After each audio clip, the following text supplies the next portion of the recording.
mais um Agora Terça é Livre. Já estão nos seguindo nas redes sociais? Contamos com a colaboração de vocês, com os comentários, as críticas, as sugestões. Então, vamos para mais um Agora Terça é Livre, comigo, Rafaela Brito, e com meu amigo, professor Valdir Pucci. Professor Valdir? Rafaela, primeiramente, obrigado mais uma vez por estar aqui comigo, dividindo essa bancada. Sempre muito bom o Agora a Terça é Livre, o bate-papo, a conversa, a notícia, a análise do que acontece no Brasil, do que acontece no mundo, mas principalmente do que reflete na vida de você que nos assiste. Você que está aí na sua casa, no seu computador, na sua televisão, acompanhando o Agora a Terça é Livre. Como a Rafaela já colocou, não deixe de nos seguir nos nossos canais. Lembre-se que o programa sempre entra ao ar às terças-feiras, às 20 horas. E, Rafaela, nosso programa já pode ser considerado um sucesso. Já temos sempre aumentando o número de seguidores, de visualizações. E a nossa tendência é sempre, como a gente sempre coloca, tendo como base fatos, tendo como base a verdade, tentar explicar um pouco aos nossos ouvintes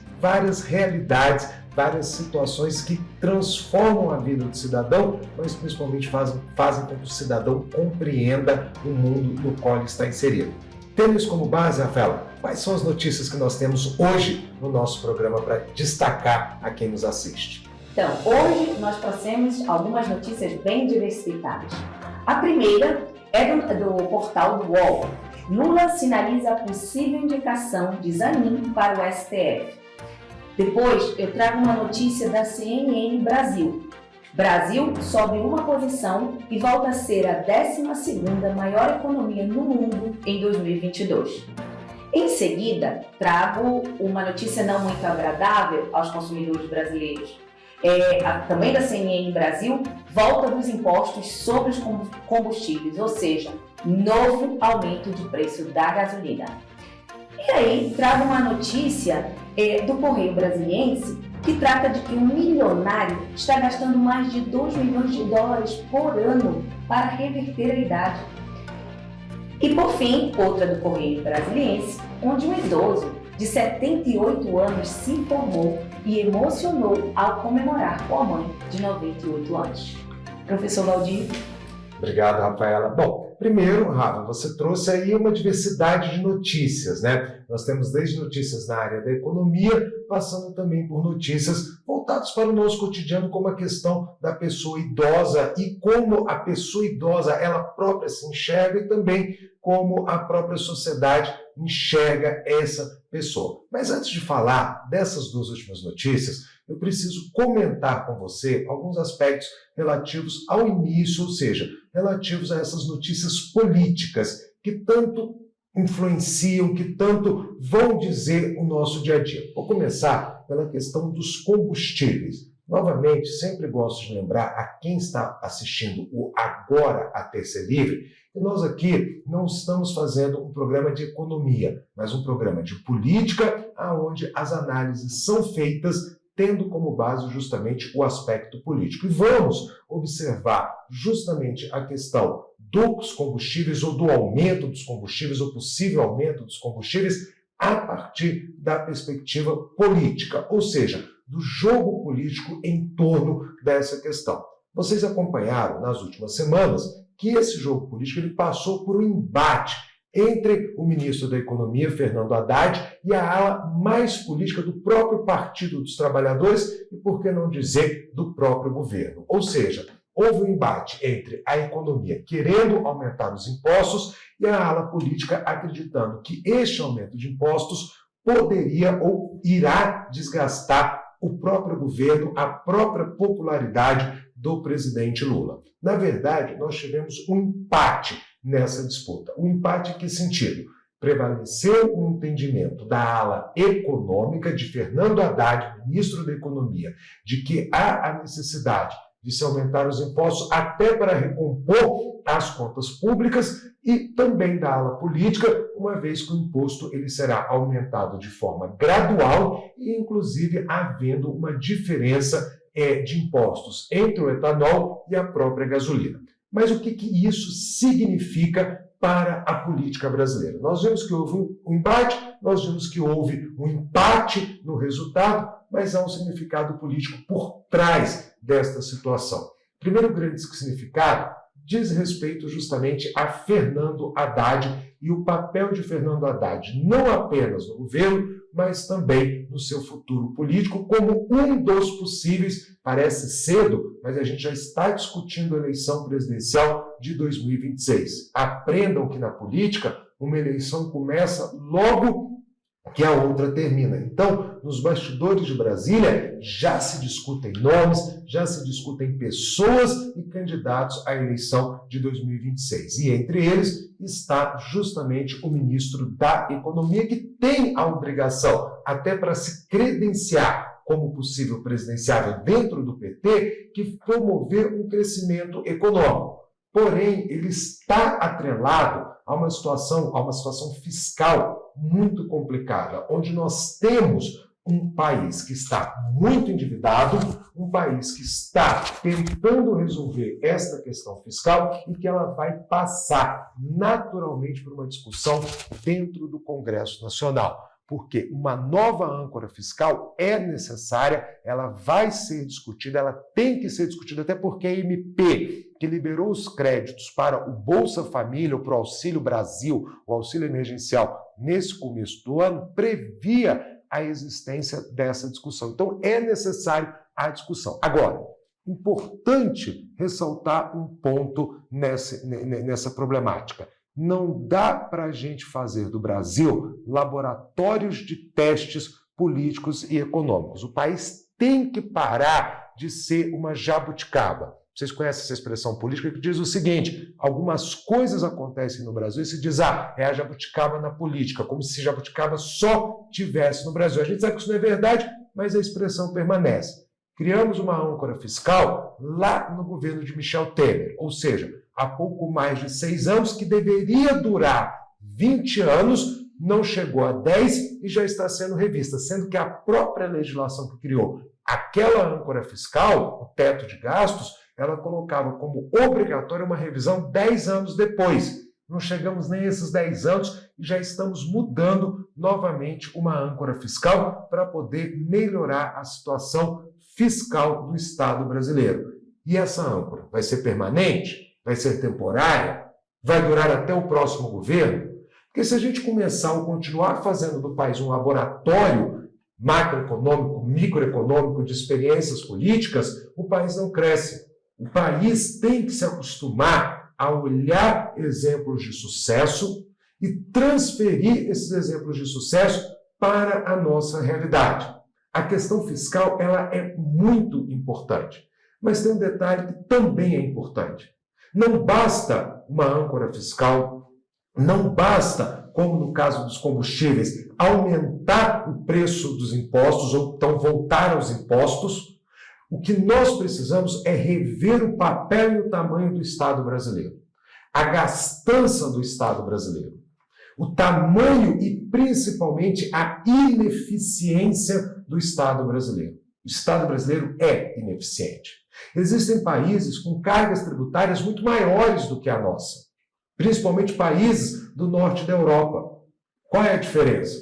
Que lá o imposto pago é revertido em qualidade de vida para a sociedade. O Estado consegue atender as demandas e as necessidades desta sociedade. Enquanto o nosso Estado preocupa-se muito em arrecadar, preocupa-se muito em gastar, mas não preocupa-se com a eficiência desse gasto, ou para onde esse recurso está sendo colocado. Independente deste governo, de governos passados ou de futuro, ainda chegará o momento em que o Brasil precisará debater o Estado que queremos. Qual tipo de Estado? Rafaela nos colocou, além do aumento da gasolina, também a indicação de um novo ministro do Supremo, nos colocou outras notícias políticas, mas percebam que não houve em nenhum momento uma discussão sobre o Estado. Fala-se em reforma há décadas. Eu acho que desde que eu me entendo por gente, discutimos a necessidade de reformas. Reformas essas que nunca saem. Reformas essas que quando saem de qualquer jeito, ou são feitas pela metade, já visando ali na frente uma nova reforma. E ninguém senta de forma séria para discutir o Estado que queremos. Nós vivemos em uma sociedade moldada pelo Estado em muitos aspectos.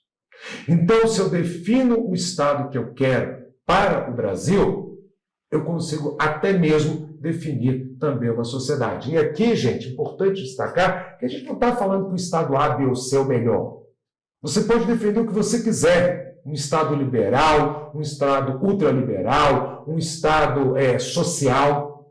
A grande questão não é o Estado, mas sim ser um Estado eficiente. Sabem por quê? Porque no futuro a gente vai viver com uma outra realidade que já está mudando no país. Por exemplo, a questão da força de trabalho. O país envelhece. O país, pouco a pouco, já inverteu sua pirâmide etária. E cada vez mais teremos mais idosos, cada vez teremos um gasto do Estado com este idoso, em todos os aspectos. Não que o idoso vai ser um dependente do Estado, a pessoa idosa será uma dependente do Estado. Mas a força de trabalho, ela vai precisar acompanhar essa evolução. Nós vamos precisar encontrar, além do atendimento necessário à pessoa idosa, mercado de trabalho, por exemplo, para ela. Porque é uma mudança de paradigma do Estado. E a gente não pode ficar esperando o fato acontecer para mudar o Estado ou para mudar a sociedade. Nós precisamos, na verdade, hoje pensar no futuro. Hoje pensar onde estaremos daqui 20, 30 anos. Onde eu estarei com 70, 80 anos.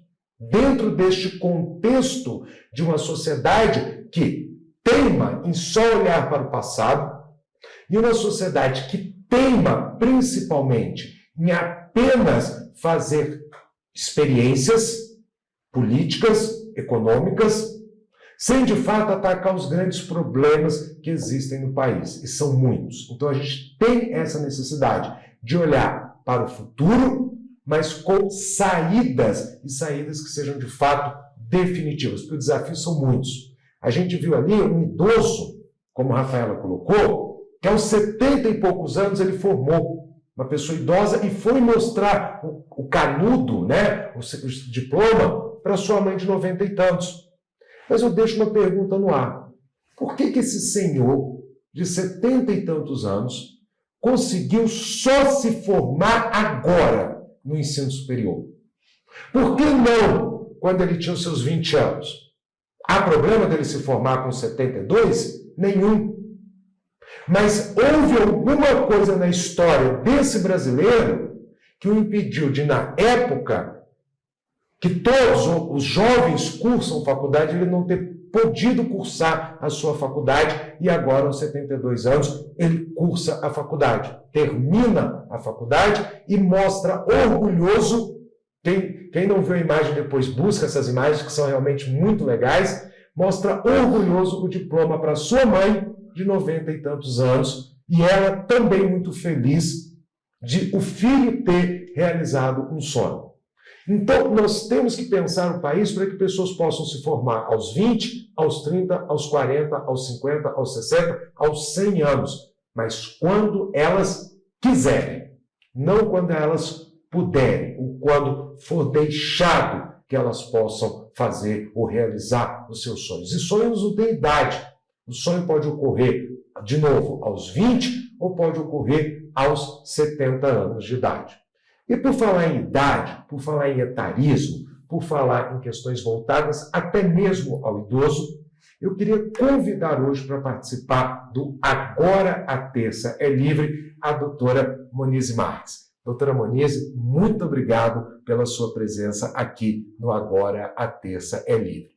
Para que vocês conheçam, doutora Monize Marques, um breve currículo, que nem diz, nem expressa o tamanho do trabalho realizado pela doutora Monize. Doutora Monize, ela é juíza de direito, coordenadora da Central Judicial do Idoso e do 2º Núcleo Virtual de Mediação e Conciliação do Tribunal de Justiça do Distrito Federal e dos Territórios.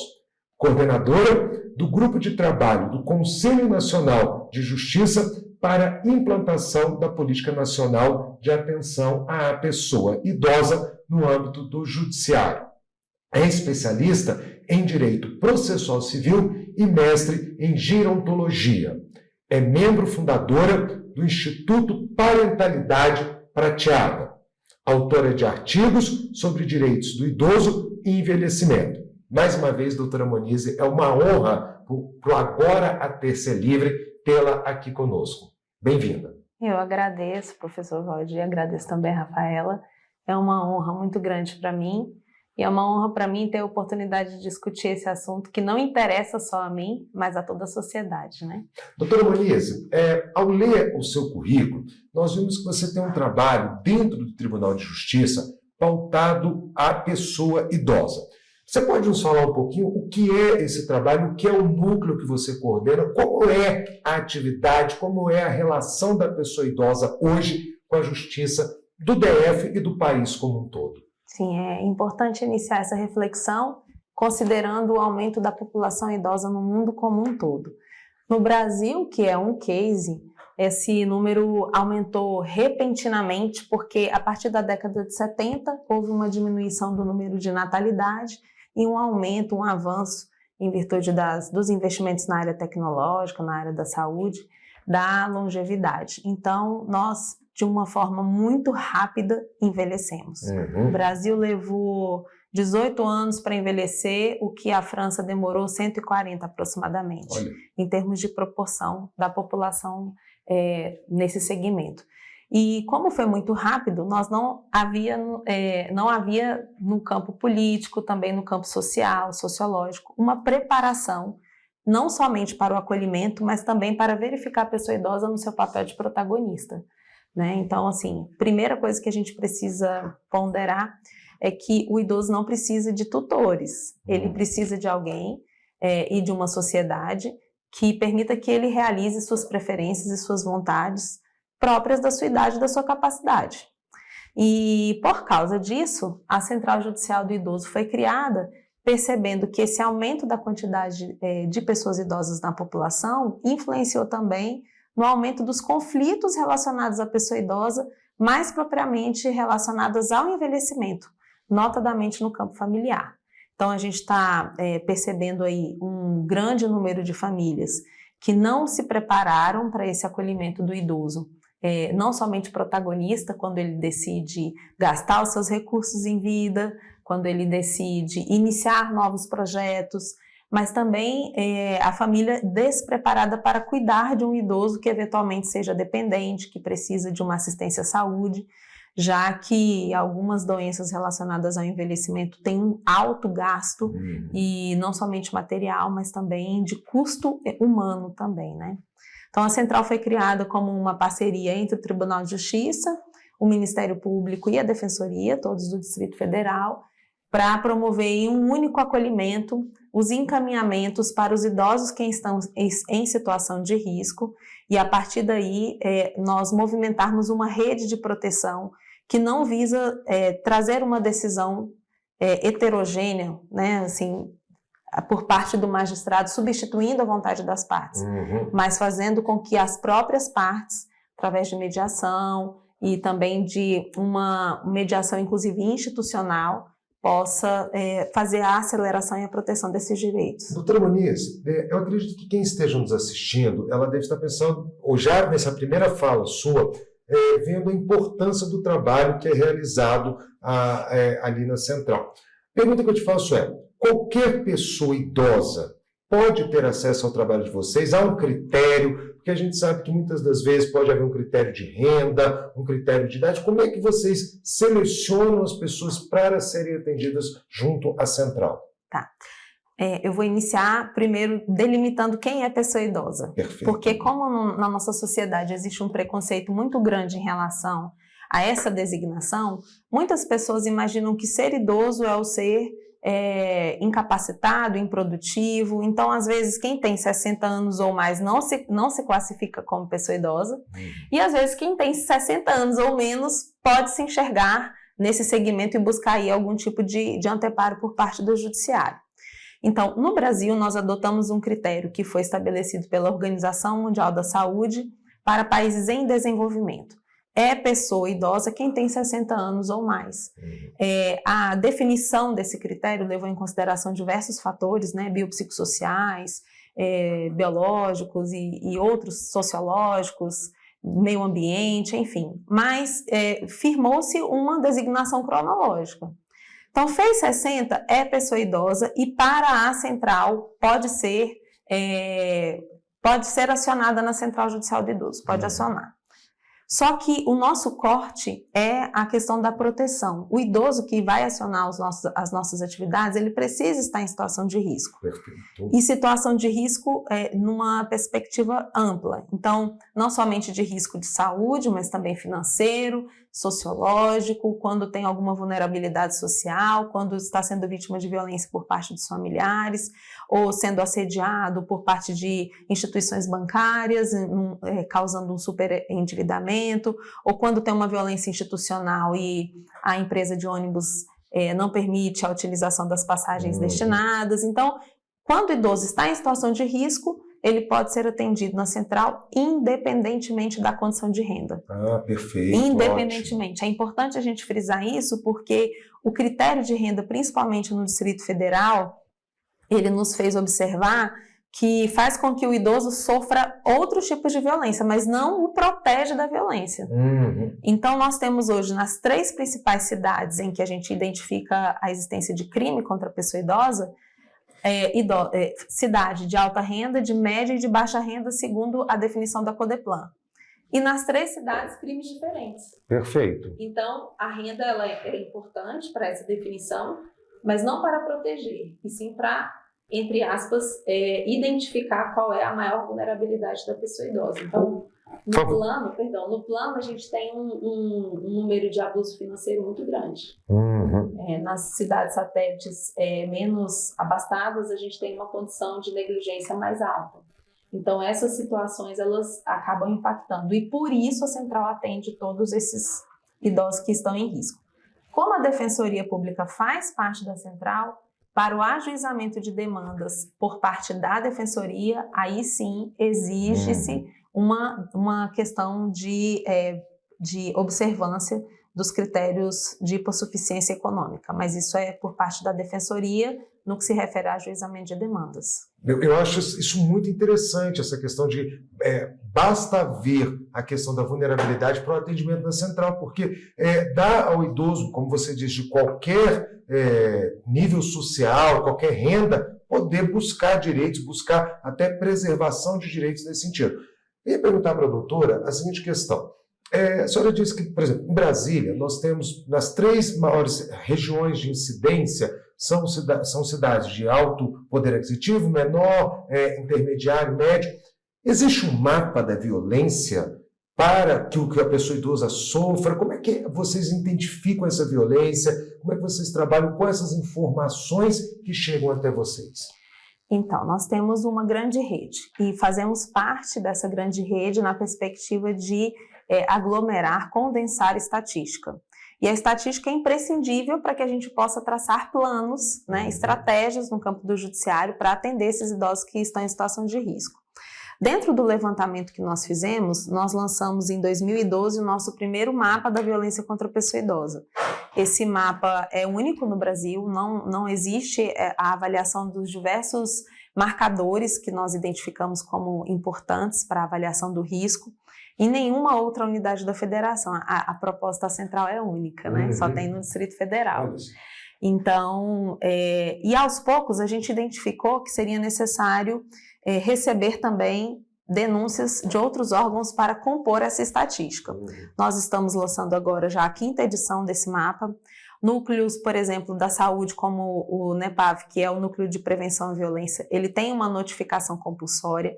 Então, todo idoso que é internado, ao se identificar o profissional de saúde, que ele pode ter sido vítima de violência, nós já recebemos a notificação.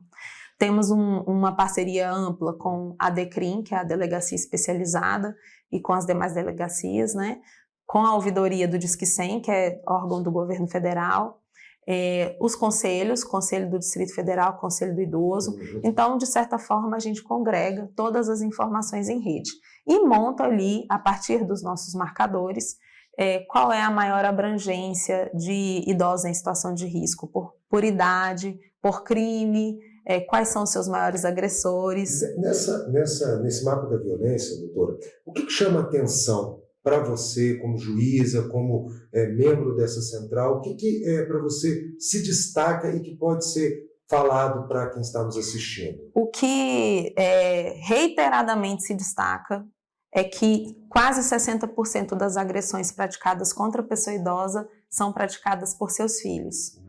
Então, o maior agressor da pessoa idosa é alguém com quem ele tem uma relação de confiança, o que dificulta muito a participação do judiciário, porque o crime ele é intramuros, né? Por isso é necessário uma iniciativa como a gente tem agora, de propagar informação e trazer a reflexão da sociedade que algumas situações que a sociedade entende como sendo só assim, um menino que dá trabalho, alguém que não deu certo na vida, um filho que nunca deu sossego para o pai e para a mãe, na verdade isso pode estar incorrendo em crime. Mas por que esse fato chama muito a nossa atenção? Na nossa estatística, a gente identifica o filho homem como o maior agressor e a mãe como a maior vítima. E aí, provavelmente por congregar uma dupla condição de vulnerabilidade, o fato de ser mulher e o fato de ser idosa, né? Mas quando a gente destina esse atendimento para a vara de violência doméstica, onde de fato é o local certo para o processamento, identificada a ocorrência do crime em si, a aplicação crua da Lei Maria da Penha, ela fragiliza essa condição dessa lide sociológica. Por quê? Porque quando a vítima de violência doméstica, o companheiro tradicional, chega ao judiciário, ela é estimulada a romper o ciclo dessa relação tóxica, a buscar uma relação menos abusiva ou não abusiva, a prosseguir com suas decisões, a cortar vínculo. O que não acontece na relação parental. É o que eu estou imaginando aqui, como é que você corta uma relação mãe-filho? Muito difícil isso acontecer. Sim, e às vezes, exatamente para não correr esse risco, a mãe deixa de denunciar. Olha só. Porque nós já escutamos diversas vezes, bom, ainda que eu queira o afastamento do meu filho do lar, quando ele sair de casa, ou se eventualmente ele for preso, serei eu que ficarei com os meus netos, serei eu que pagarei o advogado, serei eu que vou fazer essa visita, levar os meus netos ao presídio. Então, é uma condição que o judiciário não pode só aplicar a legislação sem promover uma restauração, um acompanhamento em rede. Senão, a nossa noção de acesso à justiça vai permanecer fragilizada. Doutora Moniz... Rafaela, deixa eu só complementar uma dúvida aqui com a doutora Moniz. Pesquisadores, sociedade civil, têm acesso ao mapa da violência? Se sim, onde ele pode acessar esse mapa para informações? Sim, esse material ele é disponível para todas as pessoas, ele está disponível gratuitamente no site do Tribunal de Justiça. No ano passado nós lançamos uma cartilha que tem sido adotada no Brasil inteiro, também para reflexões sobre esse assunto, mais especificamente sobre o etarismo, onde a gente vai levantar aspectos da sociedade que ainda englobam o envelhecimento na perspectiva de mito, o mito de que o idoso ele é dependente, o mito de que o idoso não pode namorar, ou não tem vida sexual ativa, o mito de que o idoso ele não é produtivo economicamente ou não empreende. Então, diversos mitos que envolvem a pessoa idosa são também elaborados, né, construídos, objetos de reflexão dessa cartilha. Esses documentos produzidos pela Central estão disponíveis no site, na aba da Central Judicial do Idoso, gratuitamente. Ótimo. Rafaela, por favor. Doutora Moniz, teve aquele caso que realmente chocou o país, né? No Rio de Janeiro, uma filha, juntamente com um genro, internou à força sem prescrição médica, sem indicação médica, a própria mãe, né? Então, a minha pergunta é, se tivesse ocorrido aqui no Distrito Federal, como se faz para chegar, assim, uma denúncia até o judiciário? Como é que as pessoas que estão vendo uma situação dessa, né, dessa violência contra o idoso, como é que chega até o judiciário para fazer essa denúncia? Primeiro, Rafaela, eu quero destacar que não é se acontecer no Distrito Federal. Isso acontece no Distrito Federal. Nós estamos com alguns casos em andamento que comprovam uma manipulação das pessoas próximas para a retirada da autonomia da pessoa idosa, o enfraquecimento da sua capacidade de se posicionar para que ela seja considerada incapaz e assim forçada a uma internação obrigatória. Isso acontece, né? Como que a central toma né? Se torna a par dessa situação? A central, ela tem diversos canais de comunicação. Nós podemos receber e-mails, balcão virtual, telefone, inclusive eu posso disponibilizar. Por favor, doutora. Com certeza. Pode ser agora? Por favor. O e-mail da central é centraljudicialdoidoso@tjdft.jus.br. O nosso canal de acesso via WhatsApp é 3103-7616. Repete, por favor. 3103-7616. Depois, gente, o pessoal pegar, vai estar aparecendo aí embaixo, e-mail, os canais de comunicação todos, para você que precisar entrar em contato com a central, para alguma questão, como a doutora Moniz está nos explicando. Isso.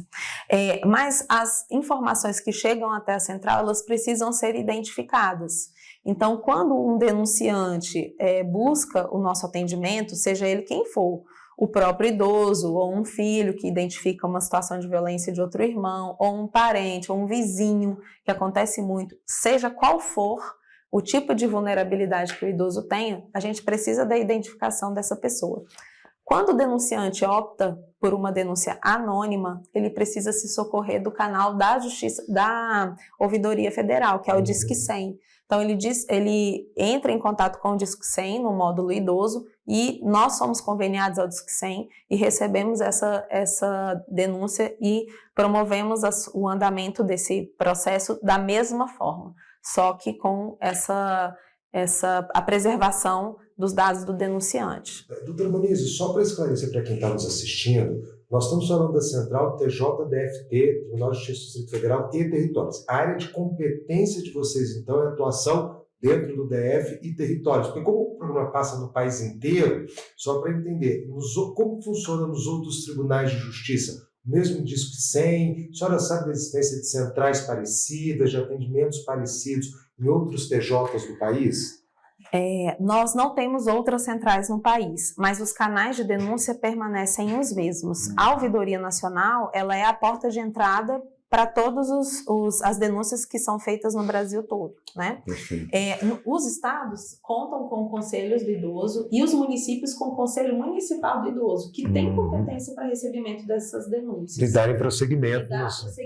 E aí vai depender do protocolo de atendimento do próprio tribunal. Perfeito. De toda forma, como eu estou agora coordenando o grupo de trabalho do CNJ para a elaboração da Política Nacional de Proteção à Pessoa Idosa, a nossa ideia é que centrais sejam distribuídas no Brasil inteiro. Então, é claro que isso é um acordo criado com bases políticas, claro, né? É um acordo político, é um acordo que não pode ser pessoalizado, então o termo de cooperação ele não está adstrito à empatia que o presidente do tribunal tem ao tema, ele precisa ser formalizado para ser perene, né? E isso demora um pouquinho para fazer a conjunção de interesse dos órgãos envolvidos, mas a nossa ideia é de que mecanismos de proteção como esse sejam pulverizados no Brasil todo, principalmente no que se refere à mediação. Perfeito. Porque a mediação é uma condição de suma importância para evitar casos de violência contra a pessoa idosa. Eu também tenho, doutora Moniz, eu estava pensando aqui, né? Eu sou super favorável da integração intergeracional, mas é uma integração que não é tão fácil, né? Eu tenho muitos amigos idosos, muitos, e por sinal, desde que eu era adolescente, sempre gostava de estar com pessoas mais experientes. Eu sempre gostei dessa integração, de aprender, né? Mas eu vejo que não é tão fácil. E chega um ponto, né, que o próprio idoso diz, eu não tenho mais idade para isso, né? Quando se chega nesse ponto, né, de se dizer, eu não tenho mais idade para isso, é porque assim, já se está jogando a toalha, ou é porque se escutou ao longo, né, da sua criação, da sua formação, E essa coisa que a sociedade vem, quando chegar nessa idade, você não tem mais idade para isso. Quando você alcançar, você não tem mais idade para isso. O que seria isso, assim? Como a gente poderia desconstruir esse você não tem mais idade para isso? Rafaela, essa é uma pergunta muito importante, porque as pesquisas atuais revelam que as sociedades etaristas retiram aproximadamente 7 anos da pessoa idosa. Justamente pelo fato de que ela vai se tornando reclusa, ela diminui as suas interações, e isso impacta na sua saúde mental, e a nossa saúde é integrativa. A saúde ela não é composta só do que nós somos fisicamente. Então, as relações, a nossa capacidade de mantermos a nossa espiritualidade em dia, uma série de fatores, todas as nossas dimensões compõem a nossa saúde. E quando o idoso ele é excluído dessas relações intergeracionais, normalmente ele está mais vulnerável à ocorrência de doenças e o seu processo de vida diminui aproximadamente 7 anos. Então, isso é dado científico. E como a gente pode fazer uma interrupção nisso? Na infância. Vou compartilhar aqui com vocês a minha experiência. O meu aniversário de 1 ano, ele foi comemorado no Lar dos Velhinhos em Taguatinga. Olha, o meu aniversário de 1 ano. E assim, eu vejo como é profético, né? Como é algo que precisa ser intencional. A minha família é uma família muito longeva. Eu acostumei a viver rodeada de pessoas mais velhas. E esse processo sempre foi natural. Não era assim um esforço. A partir do momento em que eu comecei a observar isso como algo saudável para a sociedade, para a nossa família, eu consegui compreender isso como algo saudável para a sociedade, né? Os nossos filhos, os filhos do meu esposo, né? Eles também participam desse ambiente de uma forma normal. Não existe assim crise em conviver com pessoas mais velhas. Mas pensamentos etaristas, né? Você não tem idade para isso, você não pode fazer mais isso, você não tem possibilidade de vestir mais essa roupa, de frequentar essa academia, de se relacionar amorosamente, sexualmente. São mitos que fazem com que a pessoa idosa prefira o isolamento, né? E aí é um esforço nosso para romper e promover relações intergeracionais saudáveis. Eu só queria chamar atenção para um aspecto que a gente percebe também, é que o preconceito ele não é só intergeracional, ele é intrageracional. Tem idoso que não gosta de idoso, que fala, não, conversa de velho, não gosto, não quero ficar nesse meio. Então, assim, toda a sociedade precisa ser mobilizada para essa transformação de cultura. Então, eu já escutei uma frase tão horrível, de velho basta eu, uma pessoa falando.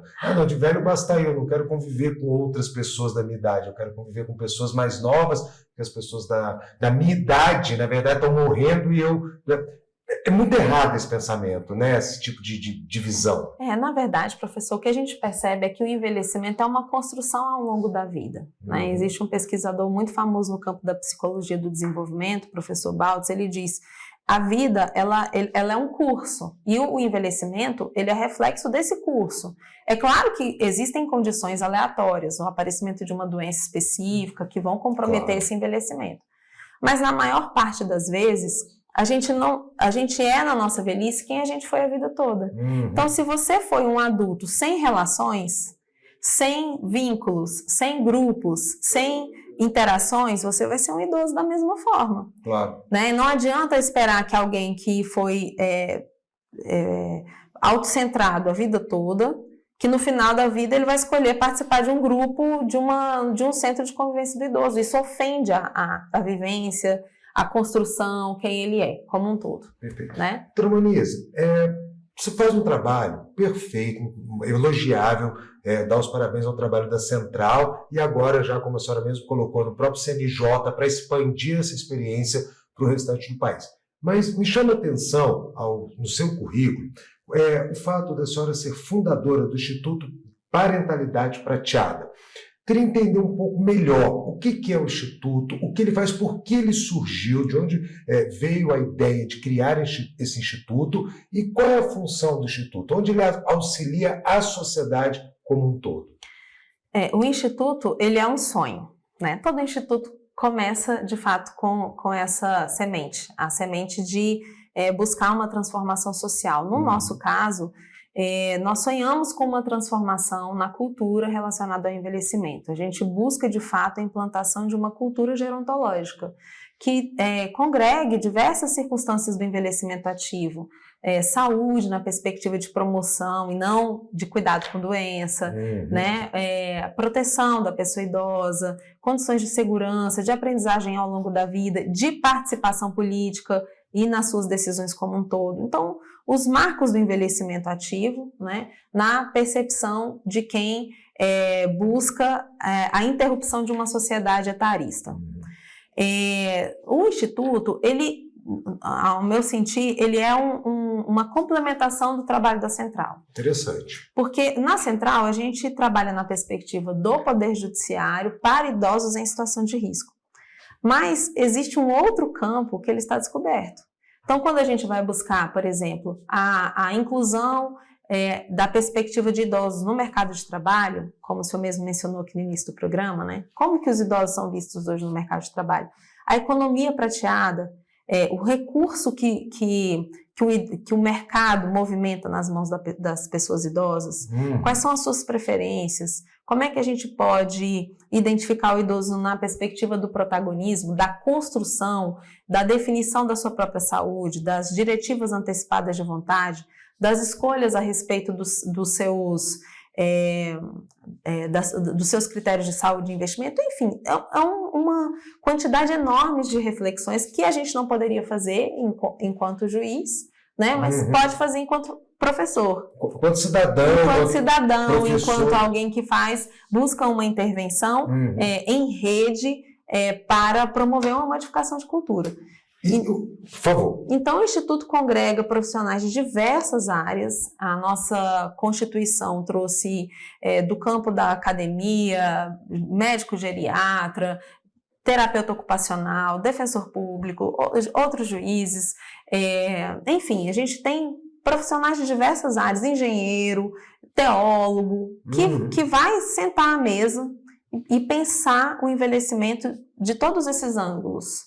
Como que a gente pode construir uma sociedade que seja acolhedora e promotora de dignidade no envelhecimento? A minha pergunta era justamente essa, a senhora já até colocou, mas eu ia perguntar isso. Como eu, ou quem está nos assistindo, pode contribuir com o Instituto? Eu sempre gosto de ressaltar, doutora, uma coisa muito importante. Eu acho que algumas vezes as pessoas esquecem de um pequeno detalhe. Todos vamos envelhecer. Eu contribuo agora com o idoso, para que no futuro outros contribuam comigo quando eu for uma pessoa idosa. Como é que uma pessoa que queira estar junto do Instituto, conhecer o Instituto, ajudar, voluntário, como é que é essa relação de vocês com a sociedade? Nós temos o Instagram, o Instituto é relativamente novo, né? Nós estamos produzindo conteúdos a respeito do envelhecimento no nosso Instagram. Lá dá para a gente ter uma boa ideia de como a gente aborda o envelhecimento, quais são as nossas perspectivas de transformação social a partir do envelhecimento. E em interação com a sociedade civil como um todo, nós podemos produzir materiais, recursos, cursos, palestras, seminários a partir dessa interação com quem nos procura. Então, o Instagram qual é? O Instagram é Parentalidade Prateada, @Parentalidade Prateada. O site também, tá, depois Parentalidade Prateada. Nos siga no Instagram, curta as nossas publicações, compartilhe também. É conhecimento a gente só amplia, são conhecimentos produzidos por profissionais de diversas áreas, então não tem um viés, né? Nós buscamos, de fato, promover uma reflexão ampla e temos tido uma parceria muito grande com institutos que buscam também transformação social, como é o caso do IEDF, universidades que buscam trazer essa percepção do envelhecimento no campo de trabalho e também na atuação dos novos profissionais. Então, assim, nós temos uma capacidade de fazer uma intervenção muito ampla, né, com profissionais de diversas áreas, e estamos à disposição para isso. Rafaela, IEDF tem a ver com você, né? Eu estou enganado.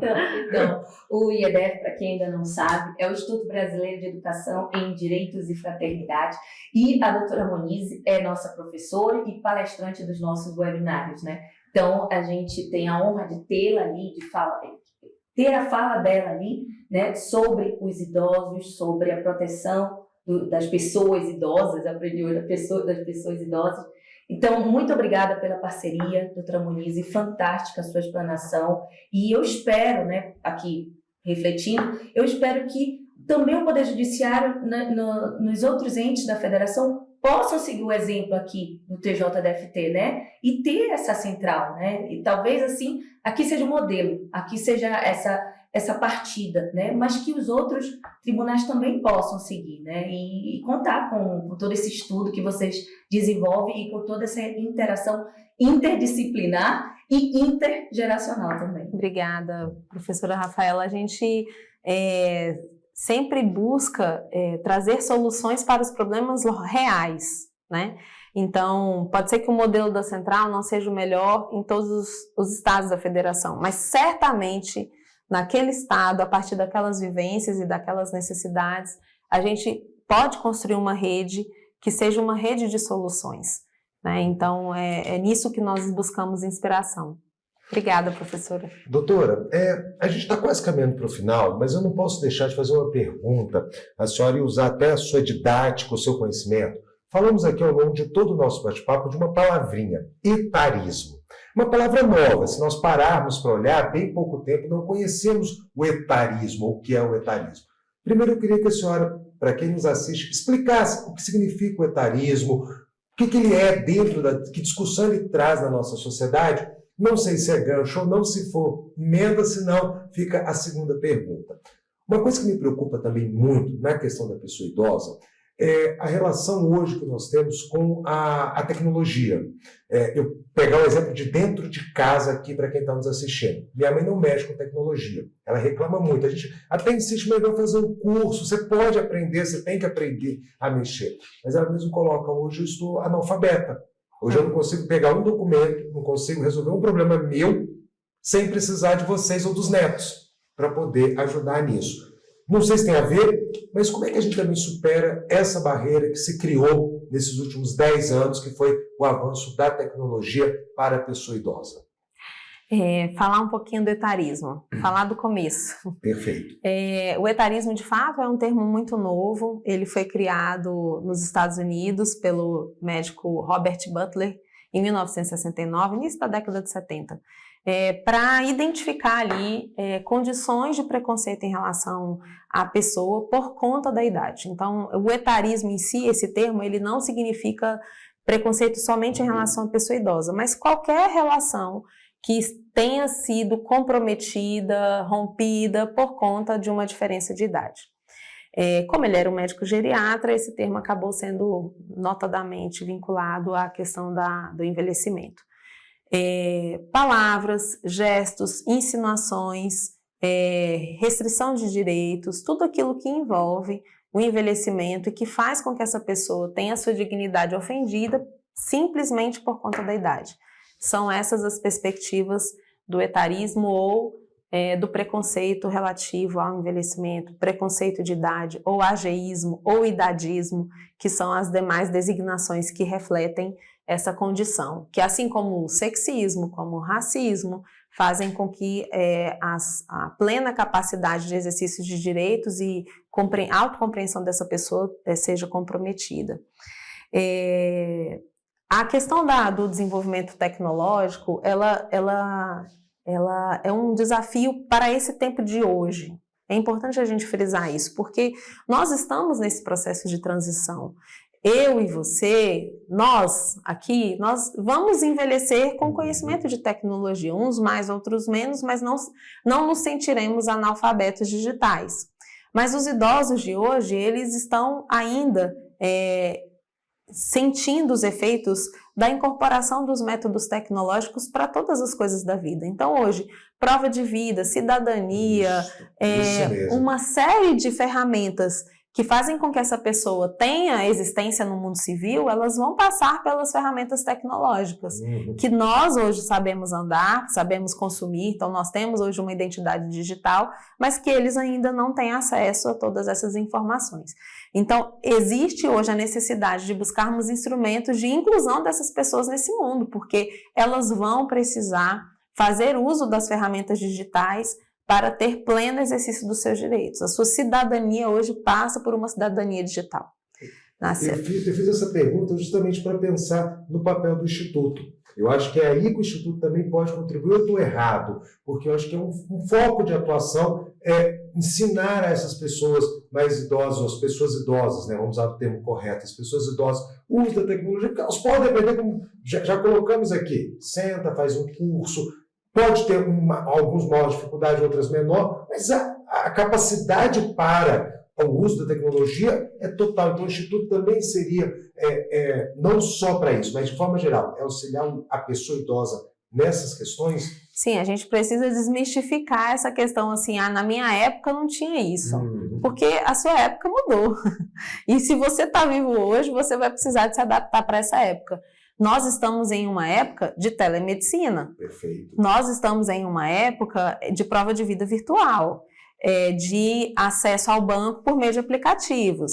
Então, assim, isso é inexorável. O envelhecimento é inexorável e a associação do envelhecimento com a tecnologia também. Nós não temos mais como retroceder.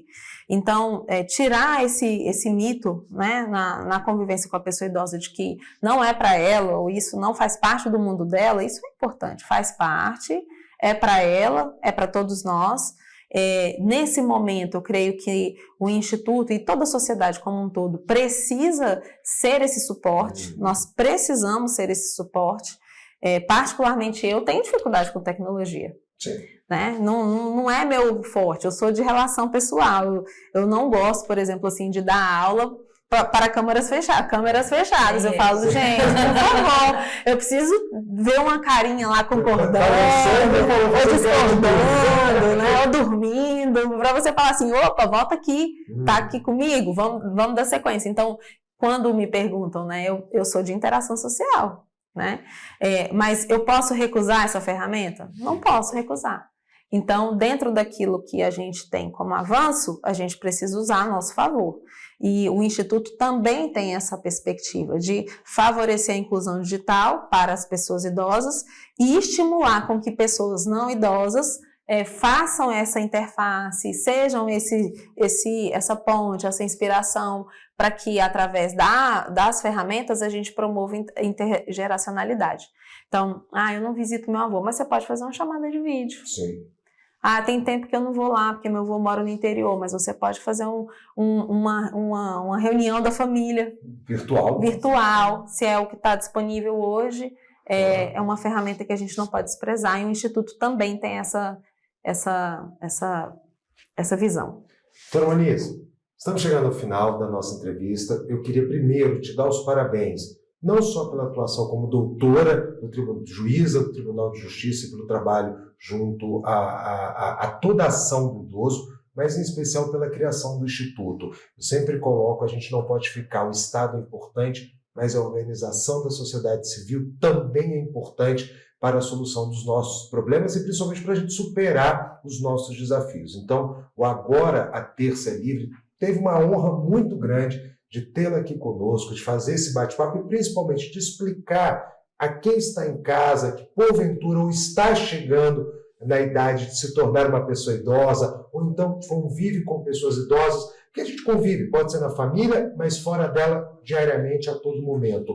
Entender um pouco mais os desafios e principalmente entender o que é o etarismo e combater o etarismo, como a senhora muito bem explicou. Envelhecer é um grande privilégio. A segunda opção, ela não é tão vantajosa. Então, de fato, a perspectiva do envelhecimento é positiva e a gente precisa acolher essa perspectiva para buscar ferramentas de um envelhecimento cada vez mais saudável, cada vez mais inclusivo, cada vez mais amistoso, permitindo então que diversas gerações possam compartilhar aquilo que é virtude própria da sua geração, aquilo que é desafio próprio da sua geração, porque todas têm ao que acrescentar. né? Então, a visão da Monize cidadã é justamente essa. Onde eu estiver, seja no Poder Judiciário, seja na sociedade civil, como representante da parentalidade prateada, do nosso instituto, é buscar promover essa ponte, é ser essa ferramenta de diálogo entre gerações,